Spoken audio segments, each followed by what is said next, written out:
You're listening to Under the Shell Podcast, the best in America.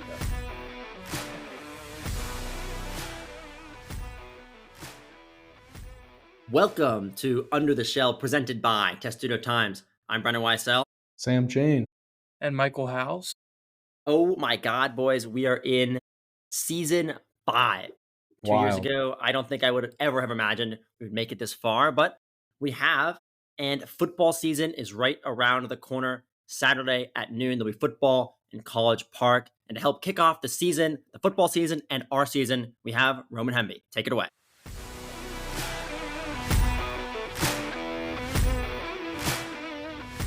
This week, we are joined by redshirt junior running back and star of the Maryland football ground game, Roman Hemby. Roman, thank you for being our first guest of the season.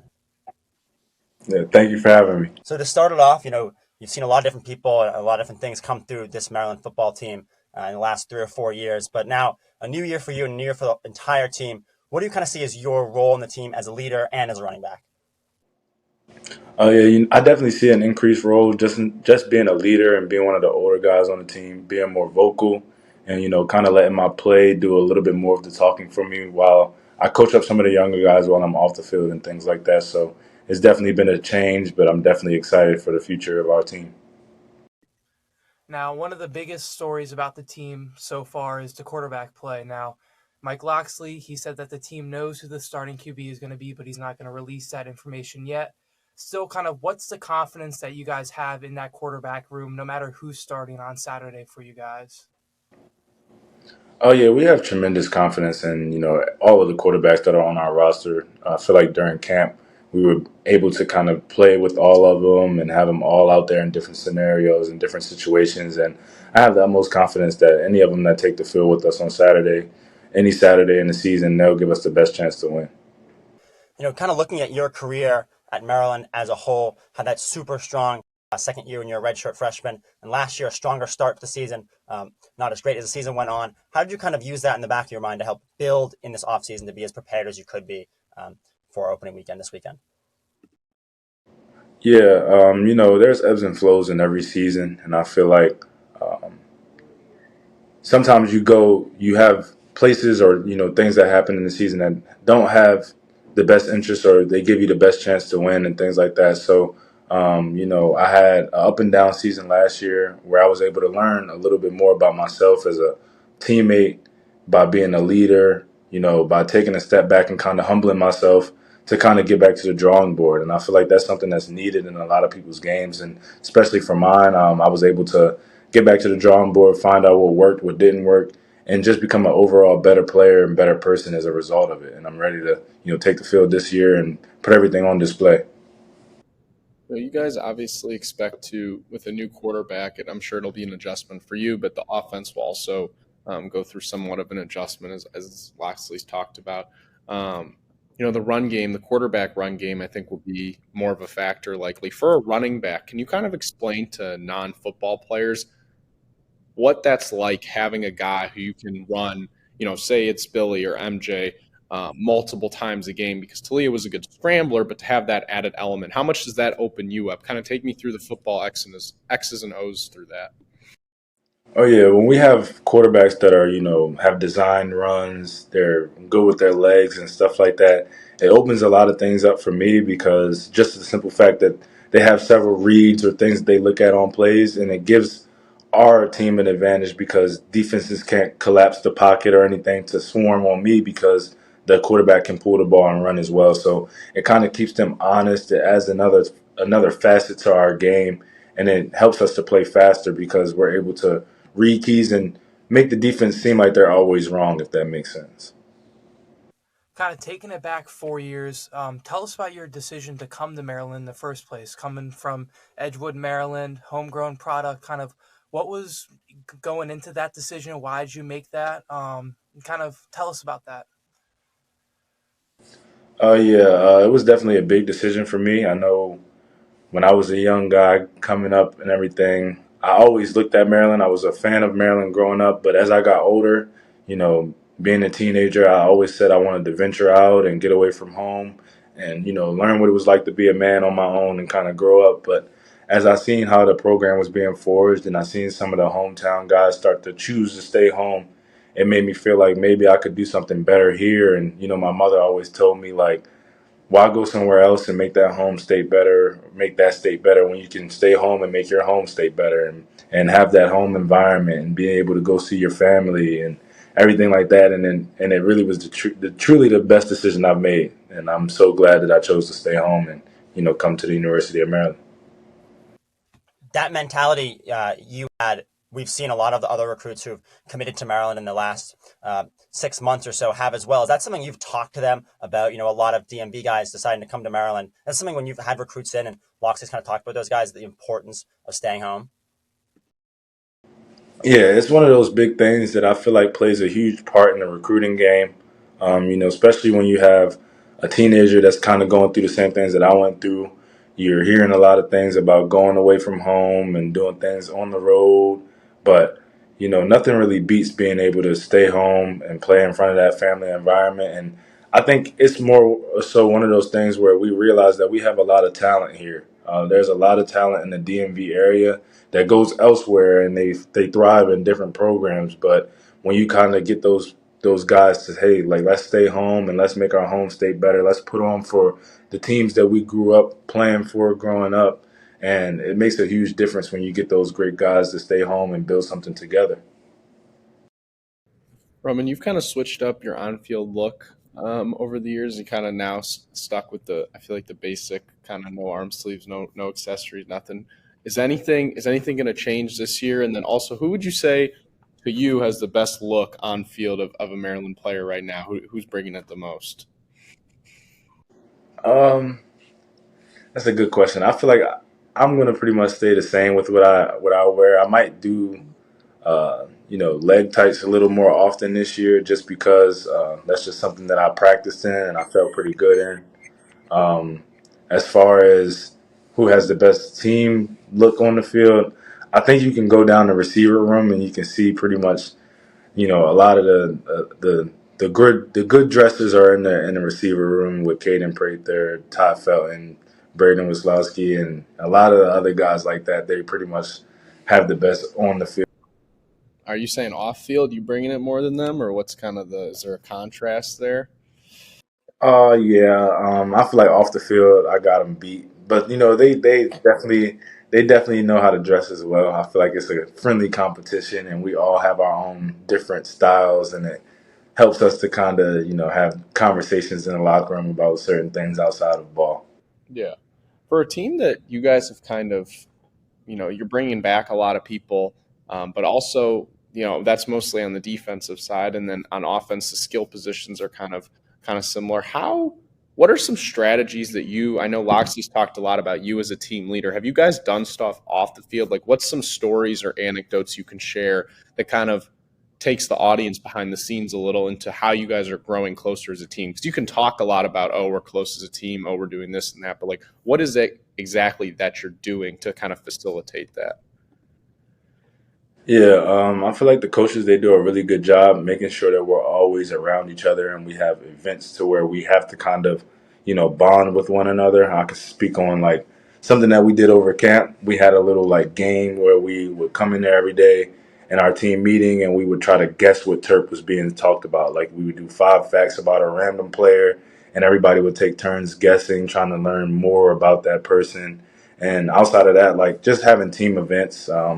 We just had a team movie night in the stadium the other day where we kind of all were able to sit with each other, eat together, and just enjoy a movie together. And we kind of just balance those things off each other, being around each other for a lot of time, talking to one another, and kind of learning more about each other. And I feel like that helps us to build that bond that's unbreakable when we come onto the field.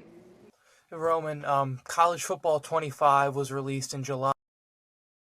Of that, have you played it? And then what has it been like when you're playing as yourself in the video game?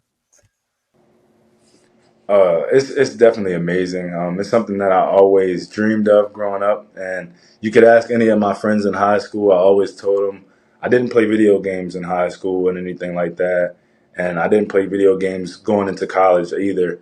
And I always told my friends in high school, like, I would play video games when I was in one. So when the game came out, I rushed to GameStop, brought a PS5, and I've been playing it ever since. But I think the craziest thing, or like the thing that makes me feel the best about the game, playing the game with the Maryland Terrapins, but watching my family get to see me play or watching them play the game as well is really cool. Like I have a 5-year-old nephew that's just so amazed with the fact that he sees me in a video game, and it's like it's a crazy feeling to have something like that go on. So that's something that I take away from it, and just being able to see some of our hard work kind of reign true on the biggest stage. That's great. That's great stuff. I think one of those in the NCAA game, the teams that you guys are playing, you get to play some cool teams, and you guys obviously have a tough back half of the schedule. Why do you guys think that haven't been able to capitalize on a big win yet in your time? I mean, in the past 2 years, when you guys have played ranked opponents, you've only averaged 37 rushing yards in those games. What do you think's been the biggest limiting factor for you guys? I think it's just not beating ourselves. When we play teams like that, we can't afford to make mental mistakes and physical mistakes that give the other team an edge. I feel like we are very close to having that breakout win or that win that kind of sets us over the top or gives us momentum. But when we play those games, I think we have to get back to neutral a little bit more and control the game a little bit more because we're right where we want to be, but at times we kind of um, give the game away because we do simple things or things that we've practiced a million times and we don't do them to the best of our abilities. So I think this year we have to kind of ground ourselves, get back to neutral, and try to outplay those teams, not by the scheme or anything, but just going out there with the mentality that we're going to do what we're supposed to do when we're supposed to do it. And I think we'll be able to make that turn. One more for you, Roman. Which game do you personally kind of have? I mean, I know you're obviously looking forward to playing everybody, but which one do you have circled as a game you're really looking forward to and really want to play? Uh, It's really all of them. I would say the first game because that's the most important game to me in the moment. I will say senior night, just being a senior, I feel like that's something to look forward to. Being able to take the field one last time, or potentially one last time with my brothers, that'll be something that I look forward to as well. But one game at a time, I'm definitely taking every game the same way, and I'm just excited to be able to have the opportunity to play these games. Quick follow up. You said you have one more year of eligibility, correct? Technically, isn't there like a what would it take for you to kind of? I know it's a really long way, but are you looking towards like going to the league this year? Is there something that you're kind of that's in the balance? That are you thinking about? It's definitely in the balance. I feel like my play this year will kind of determine that, and I kind of leave it in God's hands, and I know He has the best plan for me, so that's what I kind of chalk it up to, and I just put my head down and work. So we'll see where the chips fall in December when the time comes. But as of right now, I'm just focused on taking it one game at a time. And then one last question. When you're looking at the past 3 years, what's been your favorite memory as a Maryland Terrapin so far? I think it's just going to bowl games, winning 3 back-to-back bowl wins. I think that's something that is very special. Just because I've been here going on 4 years, and we've won a bowl game every year, and we kind of turned the tide on that aspect. It's just so cool to be able to extend your season, to take a road trip with your team, and to start the next season off with a win in a big stage on a bowl game platform. I think that that's something that is very, very special, and it's something that we definitely don't take lightly around here. So I think any of the 3 bowl wins is something that I can look back on and say those are like one of my greatest memories here. Roman, in classic journalist podcasting fashion, we've told you one more question a couple times, but I promise this is the last one from me at least. Um, you guys, Talia talked about how last offseason he had, people reaching out to him in the portal asking, to potentially leave Maryland. You had such a good season last year. This offseason, what was the chatter like? I just kind of want to hear from a player. You don't have to, say necessarily who or what if it happened, but what was kind of the talks? Did teams reach out to you? How do you kind of balance that in the off season? It was nothing really for me. I just know, some of the teammates that had left or, saw other opportunities. They had schools reaching out to them and things like that going on. once they entered the portal, or maybe they got word from, NIL agencies and things like that, kind of giving them word that there was other opportunity. But for me, I was pretty much just so focused on coming back to the University of Maryland that I was, trying to do everything in my power to do things right to kind of set myself up for the next season. So that's kind of what I did. I went to work. I got with Coach Scott and Coach Locks as soon as possible to kind of figure out what I needed to do to kind of elevate my game. And that was like the main course of what I was, talking about throughout the offseason.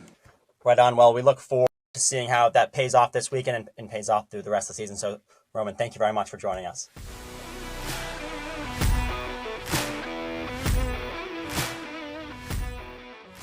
You just heard from Maryland's, guys, I think best offensive player ahead of the season, and it's going to be a fascinating year for football in College Park. But before we get to the game that's happening on Saturday, we got to touch up on everything that happened over the summer while we were gone, guys. I know Terps fans were dying to hear our thoughts on the Olympics and other aspects. So just some quick recaps for everybody. Couple gold medalists. Well, not a couple, but one gold medalist from College Park. Brendan, talk about Thea LaFond a little bit. Yeah, I was doing my best to stay updated with the Olympics. So Thea LaFond won a gold medal in triple jump. She went to the University of Maryland. That's a big win. And somebody else who, not in the Olympics, but in the Paralympics, who actually we had on this show to kick off season 2, Noah Hansen has touched down in Paris, and he will be fencing in the coming weeks. So exciting stuff. A former guest in the Olympics and a former Maryland Terrapin who won a gold medal. That's all the recap I got from the Olympics. Should we dive right into football? I guess we're talking about recruiting, right? So big offseason, not necessarily going to matter at all for the upcoming season, but it's going to matter in the next 4 or 5 years. Break down what happened in recruiting.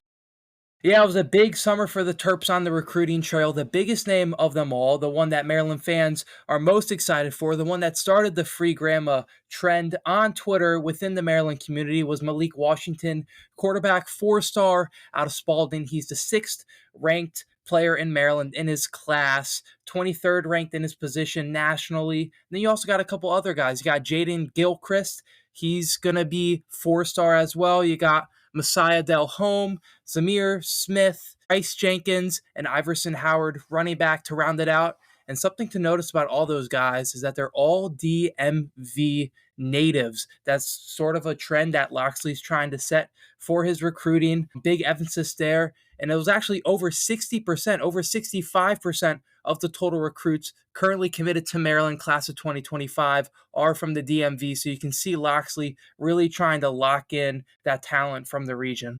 One was intended there by Mike with the lock in, but I think that Loxley locked in the coaching hires as well, bringing in co-defensive coordinator and secondaries coach Azhar Abdul Rahim. I think has paid off big dividends. I think they're really emphasizing the DMV, but not only that, it's one thing to talk about, oh, they're getting these players. I think they've been trying for a while, but Malik Washington changes everything. Having an elite quarterback like that, I've been able to talk, and Mike's been able to talk with plenty of recruits on the trail, and pretty much all of them mention how important Malik is to this class. Quarterback, at the end of the day, you can have college. We've seen it all the time. I mean, Maryland's longtime starting quarterback was a transfer, right? But there's nothing more valuable than a homegrown, highly rated prospect at the quarterback position that comes in and wins right away. And that's what Maryland fans and the Maryland coaching staff not only hopes, but needs from Malik Washington if this program's going to take the next step. They're going to have to wait a little bit, though, because this season they've got a whole new quarterback coming in. Billy Edwards, MJ Morris, or Cam Edge is kind of where they're up in debate. Guys, what are we thinking about the race so far? Yeah, Malik Washington is not walking through that door this season, but he will be walking through the door next season and in the coming seasons. The quarterback question is obviously the biggest one for Maryland this season. And I think, whoever starts the game against UConn and whoever starts the game against the 4 weeks might not be the person who starts the game the last 4 weeks. I think that's something to keep in mind. However, I do think Billy Edwards will be the starter. I know the question now is really Billy Edwards against MJ Morris. And maybe by the time this podcast comes out, Locks will let a secret slip through the cracks. But he's really said he's not going to reveal any information until the first snap. So we'll have to see. My pick is Billy Edwards. He started the bowl. He's been here longer than MJ Morris. That's just what I think. What do you guys think? Yeah, Billy makes the most sense. He was getting the secondary reps over Cam Edge last year when Talia couldn't play. And then again, he started the bowl game, got the MVP of the bowl game. And you saw him start, I believe it was 2 games in 2022 when Talia was hurt. And he had that drive in the Mayo Bowl against NC State where something going on with Talia. Billy got those reps. Makes the most sense. He's gotten the most reps. He's the guy. And I think one thing that Loxley mentioned at the press conference today, we're recording on Tuesday, is he was asked, what is something that the guy, they've told the team at this point. So the team knows and the quarterbacks know who's going to be starting. And he was asked, what is the thing that made the starter stand out above the rest? And he mentioned 3 things. 1, the player that's most ready to win now. 2, the player who's going to manage the football the best. And 3, someone who knows the offense and isn't going to turn the ball over. And to me, reading between the lines and just kind of hearing the scuttlebutt from people and talking around, I think it, like you guys both said, it lends to Billy Edwards being this team's opening day starting quarterback. And I think that he's earned it. I think he's waited, multiple years now. And Maryland's going to have a different dynamic of an offense that it hasn't had in a long time. I think the quarterback run game, and Hemby will, talked about it in this episode, having a quarterback who can be a dual threat and balance out. Talia was an excellent passer, and he was a good scrambler. There's no question. But Billy Edwards brings a little bit of power run game at the quarterback position where you can design run him multiple times, and that opens up their offense a lot, I think. Josh Gaddis did it at Michigan with Shea Patterson. I think that he could do it again with Edwards here if he's named the starter on Saturday. An important thing to note, Billy Edwards, he's a 50% career completion percentage in college. He only completed 10 passes last year, 6 of those coming in the Music City Bowl off of 20 attempts. So I agree with you, Sam. They're going to be going more run-centric with the offense this year. I mean, the argument for MJ Morris is that he's just played more college football snaps, right? He didn't have the greatest career at NC State, but he has seen it a bit more, and he was kind of prepped to be the starter there. So that is the argument for him, and I do think at some point in these games, they're both going to get snaps, maybe not in the UConn game, but I mean, you got to think both these quarterbacks, and maybe all 3 of these quarterbacks are going to play at least a little bit each this season. I would say 2 things to what Brennan said. I agree. MJ's played more college games, but who's been in Maryland's system the longest? And I think that's an important thing to remember. Maryland doesn't have a very easy to pick up, offensive system, right? Like, it's been a system that's been run, it's been in place for a while. And Morris coming in, NC State's offense is completely different than Maryland's. Billy's had the advantage of being here for 2 years. And the second point is, I think Brennan's absolutely right. I would think actually Maryland plays how it plans to against UConn, you probably will see all 3 quarterbacks take the field at some point. And there will be tune-up games, right? Villanova, multiple quarterbacks will play. I think games like that, you'll get to see, I think, a lot of them. And it's going to be a fascinating discussion all year. I'm sure we'll touch on it throughout the season. But we can't talk about it too long. I do have a quick question to pose for you guys, though. What is more likely by the end of the year? MJ Morris, assuming Billy Edwards has taken over as a starting job by midseason, or all 3 quarterbacks transfer at the end of the year? And let me revise that. 2 of the 3 quarterbacks transfer at the end of the offseason. What's more likely? It's so hard because they kind of go hand in hand, because you think if MJ Morris plays and maybe one of them transfers, I think it's more likely that MJ Morris takes over for Billy Edwards. 2 of them transferring, I mean, it's very possible. It's very possible all 3 transfer. It's very possible none of them transfer, but I think that two of the 3 would actually be more than I would say. What are your thoughts, Mike? I think it's more likely that 2 of them transfer. You think about it, one of them is going to be the sustained starter for the whole season. So there's going to be 2 unhappy quarterbacks in that room. Then we talked about him earlier. Then you're going to have Malik joining that room next season. You're not going to be able to have 4 quarterbacks who all think that they can play in the room at the same time. It's just not going to mesh right. The vibes aren't going to be right. So I think 2 of the 3 are gone. You could even see 3 of the 3 being gone if that starter has a bad year. Definitely. I think that's one of the more fascinating things to watch about Maryland all season. But guys, we touched on the quarterbacks. What's another aspect of this Maryland team, that you think is important to watch throughout the season? I mean, we talked to him today, and we talked about it a lot, but the team offensively, at least for the first couple of weeks, is probably really going to rely on the running game, and that's going to come from Roman Hemby. I think that's probably the most important thing to watch from this team. the play of the running backs is probably more important, you could say, than the play of the quarterbacks, at least for getting wins in the first 2 or 3 weeks. Another name to note in that running game, Colby McDonald Sr. He got a good amount of snaps last year, and especially with Antoine Littleton transferring out in the offseason, you're going to have McDonald stepping up into a larger role, that number 2 back behind Hemby. We showed the offense a lot of love, guys. I think that the unit that I'm most looking forward to watching is this secondary. Glendon Miller is somebody that Coach Loxley's incredibly high on. He's going to play kind of the star role, which is the nickel back in Maryland's defense, play that nickel safety role. Compared him to NFL defensive back Minkah Fitzpatrick.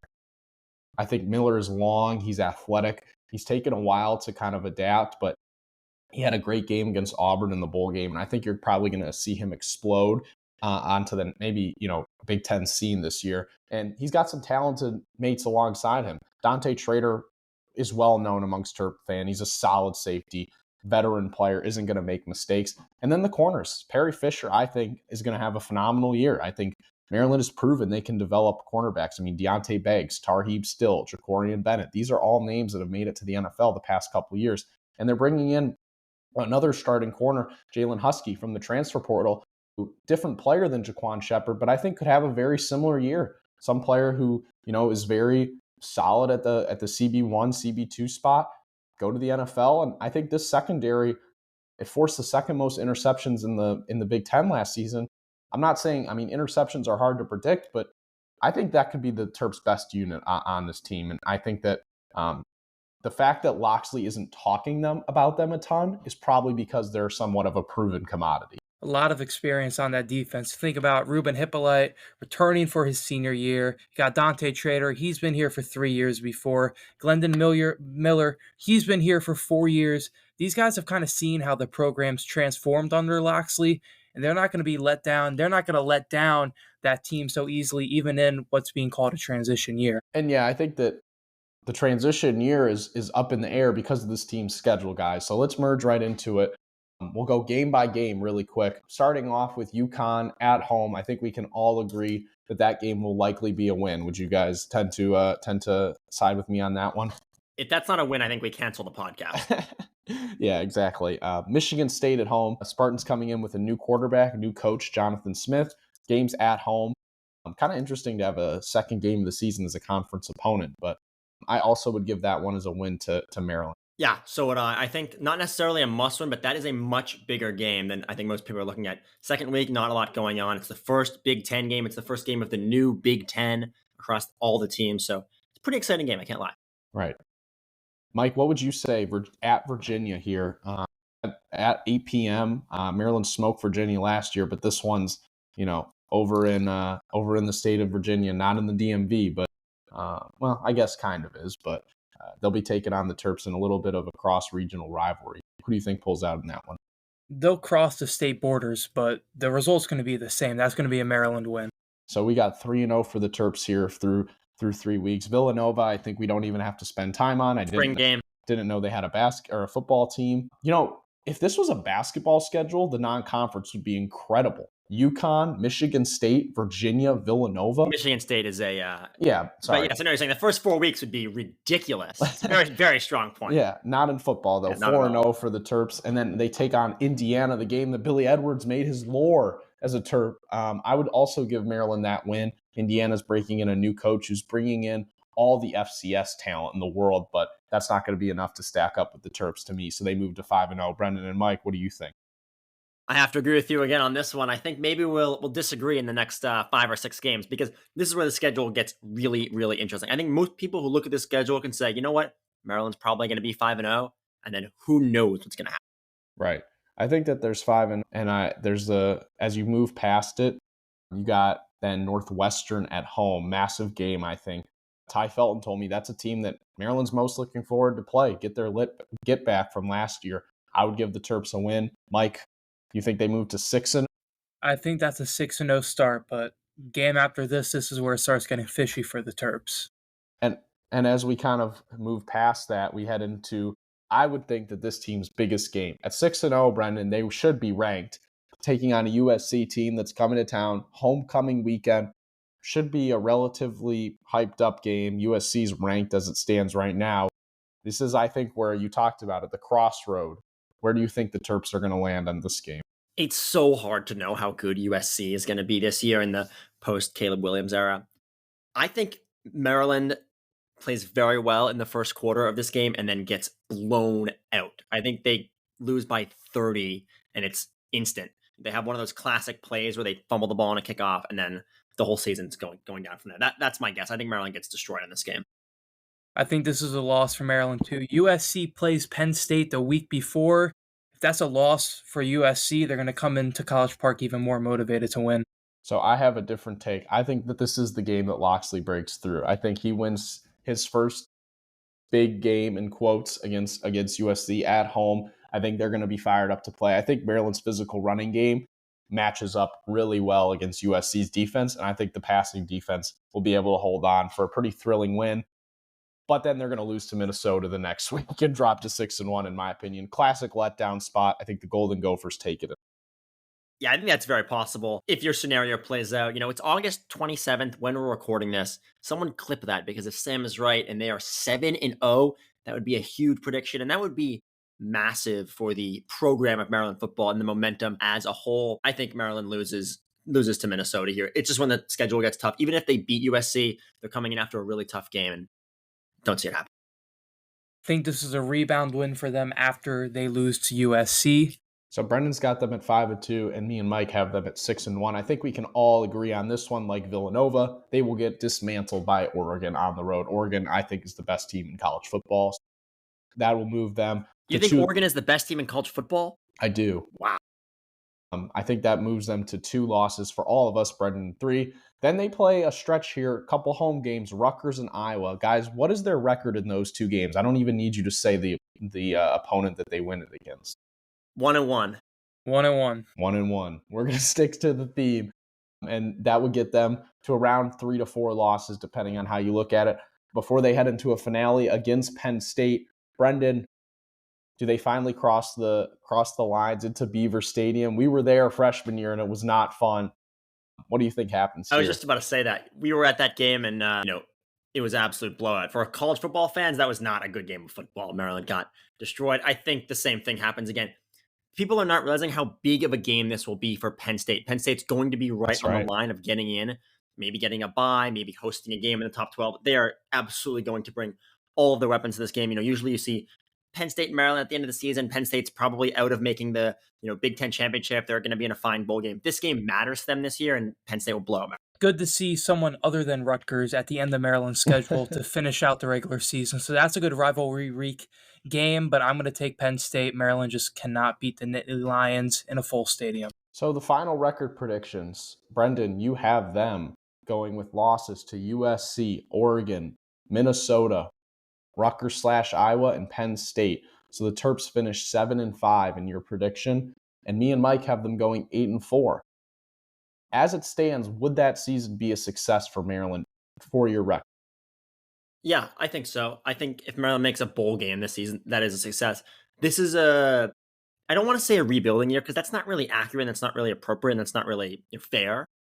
But if you think about the recruiting class that's coming in, that's kind of what it is. I think if you look back at Maryland football in 5 years, you'll kind of think about it that way. And, to think about floors and ceilings, you mentioned, Maryland could win 3 or 4 games this year. If you look at the schedule, is unfortunately for Maryland fans, probably realistic. It would be sad because of how, the progression they had in the past 3 years under Loxley. But, they could also win 10 games this year. So the floor and ceiling are really far apart. Where do you guys put that floor and ceiling?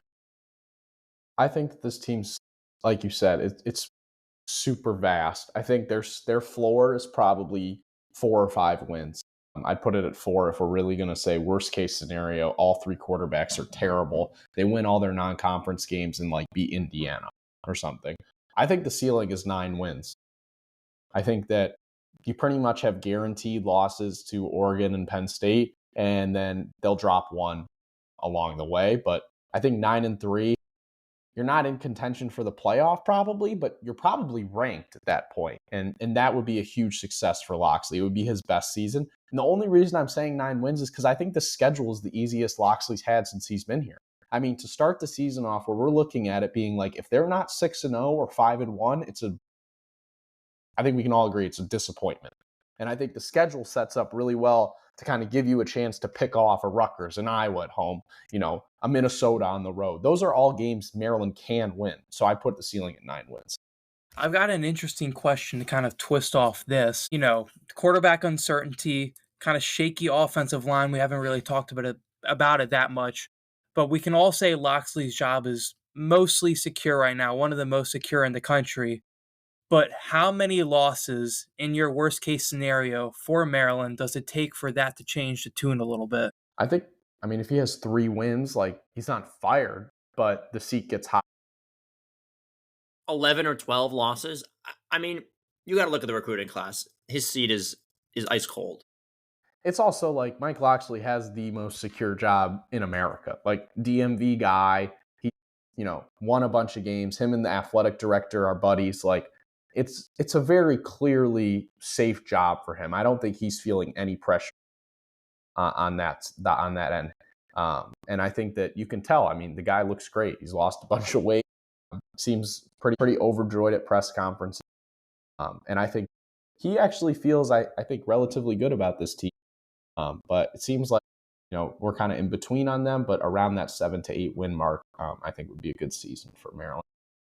As we move on to kind of more individual things, let's hear team MVP and the most surprising thing that will happen this season. I'll start with my MVP. I think it's going to be Glendon Miller. I'm buying into the hype. I think that he's this team's most likely NFL draft pick next year, our highest draft pick.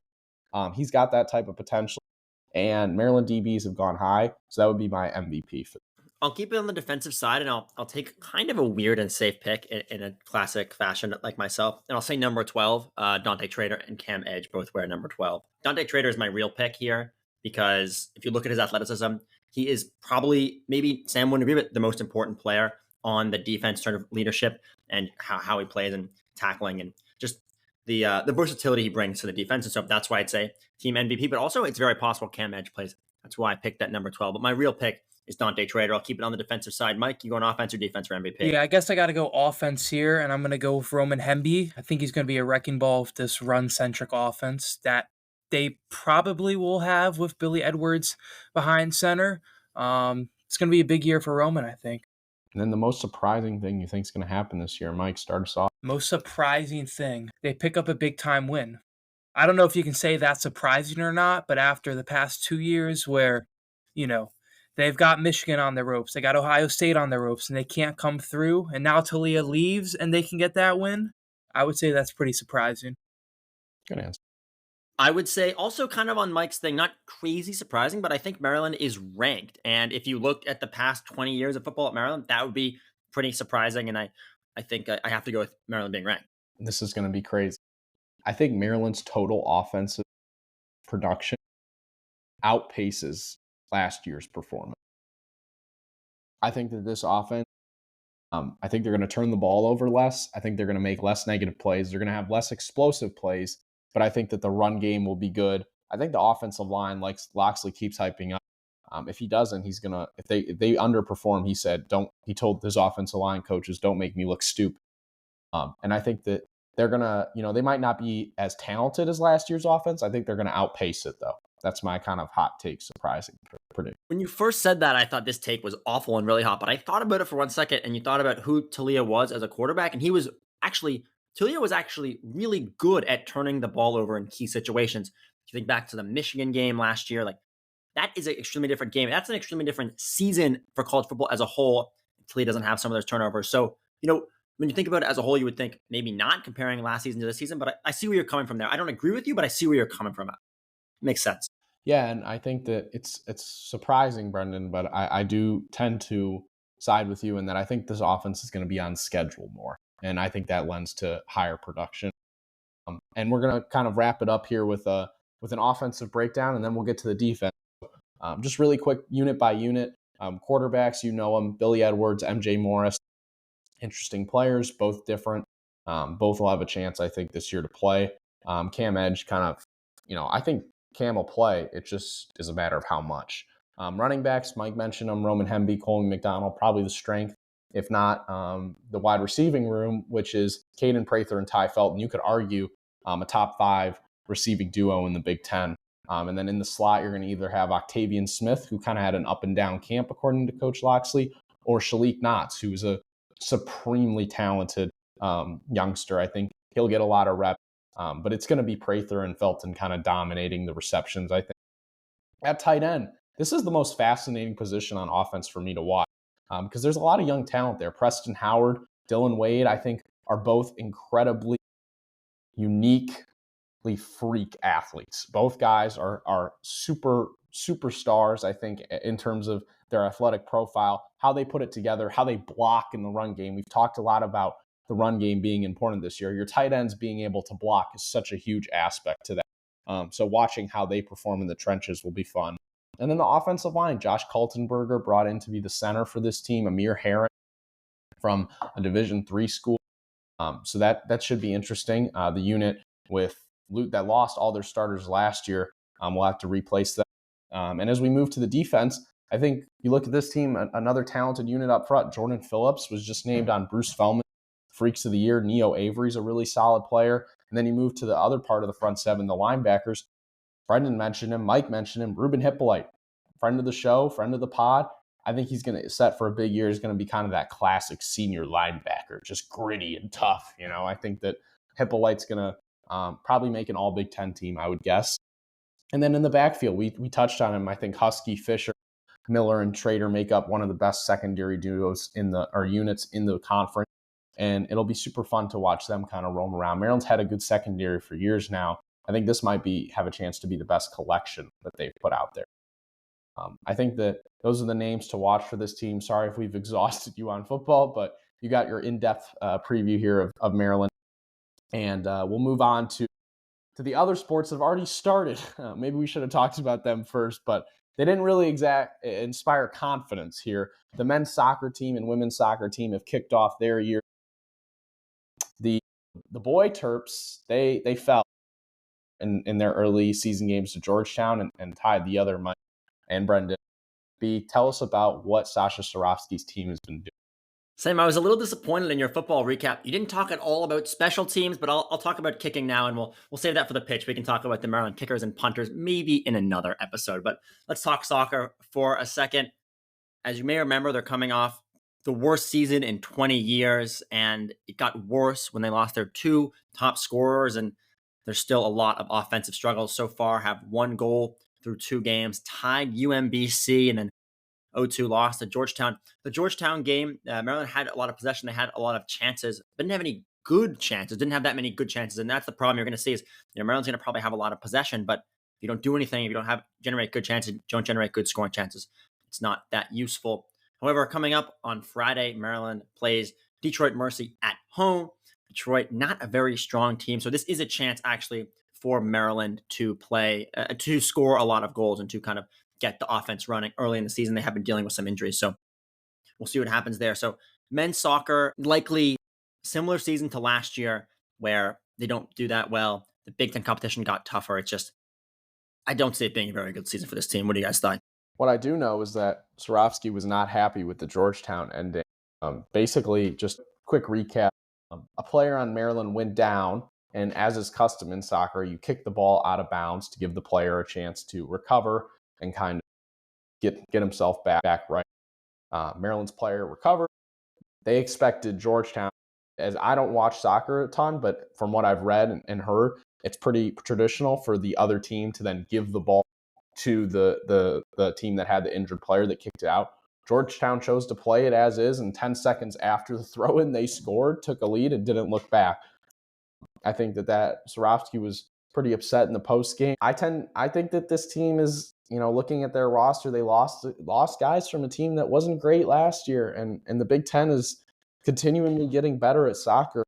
I don't see as bad of a season as last year, but I see kind of a middling conference. If you can't score goals, you're not going to have a good season, and only one goal in their first two contests, that's not a recipe for success. It's kind of similar for the women's side, too. It's been strong goalkeeper play for the women's team, but they haven't been able to score as well. Yeah, the women's team is 4 games into the season. They also coming off a pretty bad season. The previous season, that's, for the men's team, having a down season is, less of the norm. For the women's team, they haven't been that good really in their history. So it's not too surprising, but still coming off a down season in terms of the Big Ten and the rest of the NCAA.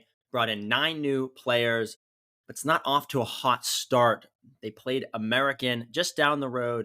Do you guys want to guess the last time American beat a Power 5 team in women's soccer? Guess the year. Give me a year. 2005.